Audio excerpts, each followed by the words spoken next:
अस्सलाम वालेकुम जी।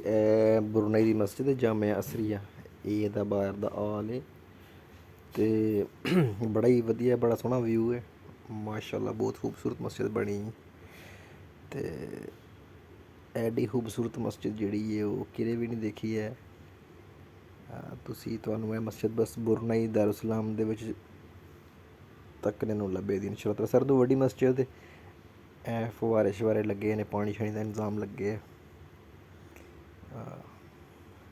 ਤੇ ਇਹਦਾ ਉਤਲਾ ਹਾਲ ਹੈ। ਥੱਲੇ ਹੁਣ ਅਸੀਂ ਆਸਤੇ ਆਸਤੇ ਥੱਲੇ ਜਾ ਰਹੇ ਹਾਂ।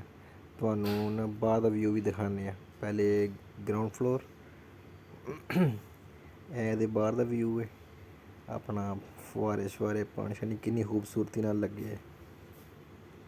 ਤੇ ਇਹ ਜਿਹੜਾ ਤੱਕੋ ਤੁਸੀਂ ਜੀ ਬਾਹਰੋਂ ਮਸਜਿਦ ਨਜ਼ਰ ਆ ਰਹੀ ਹੈ ਜੀ।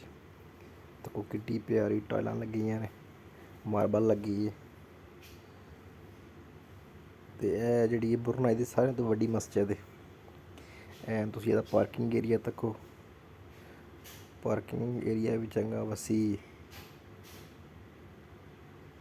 ਬਹੁਤ ਜ਼ਿਆਦਾ ਤਾਦਾਦ ਨਾਲ ਤੁਸੀਂ ਜਿਹੜੀਆਂ ਨੇ ਆਪਣੀਆਂ ਗੱਡੀਆਂ ਪਾਰਕ ਕਰ ਸਕਦੇ ਹੋ। ਤੁਹਾਨੂੰ ਵੱਡੀਆਂ ਗੱਡੀਆਂ ਦੀ ਵੀ ਪਾਰਕਿੰਗ ਕਰਨ ਦੀ ਜਗ੍ਹਾ ਬਣੀ, ਯਾਨੀ ਕਿ ਕੋਈ ਬੰਦਾ ਵੀ ਆ ਕੇ ਨਮਾਜ਼ ਪੜ੍ਹੇ ਉਹ ਆਪਣੀ ਗੱਡੀ ਜਿਹੜੀ ਪਾਰਕ ਕਰ ਸਕਦਾ। ਇਹ ਤੱਕ ਜੀ ਮਸਜਿਦ ਹੈ ਬਾਹਰੋਂ ਹੈ, ਬਾਹਰ ਵਾਲੀ ਸਾਈਡ ਹੈ।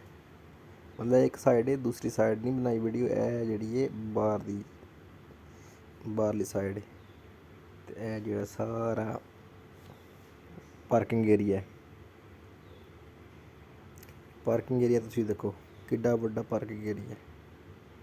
ਅੱਗੇ ਮੈਂ ਵੀਡੀਓ ਪਾਈ ਸੀ, ਉਹ ਤੁਸੀਂ ਤੱਕ ਸਕਦੇ ਹੋ। ਉਹ ਅੰਦਰ ਵਾਲਾ ਵਿਊ ਸੀ, ਇਹ ਹੁਣ ਬਾਹਰ ਵਾਲਾ ਵਿਊ ਹੈ। ਮਾਸ਼ਾਅੱਲਾ ਕਿੱਡੀ ਸੋਹਣੀ ਮਸਜਿਦ ਬਣੀ। ਜਜ਼ਾਕ ਅੱਲਾ ਸ਼ੇਰ ਲਾ।